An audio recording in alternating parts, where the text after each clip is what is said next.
নন্দীগ্রাম নিয়ে তার বইয়ে পিতা পুত্রের নাম লিখেছিলেন, এখন বুঝছেন ভুল লিখেছেন। পূর্ব মেদিনীপুরে প্রচারে গিয়ে নন্দীগ্রামের স্মৃতিচারণা করতে গিয়ে নাম না করে অধিকারী পরিবারকে আক্রমণ করেছেন মমতা বন্দ্যোপাধ্যায়। তার দাবি, নিজেদের লোকেদের নাম লিখবেন না বলেই ওদের নাম লিখেছিলেন।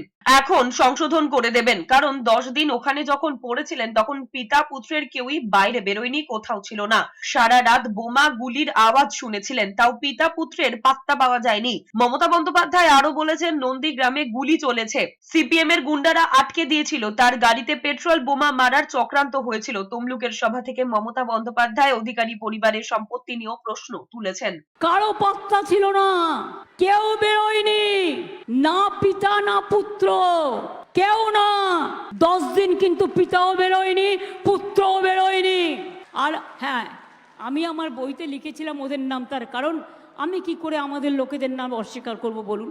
তখন আমাদের সাথে ছিল, তাই সম্মান দেওয়ার জন্য লিখেছিলাম।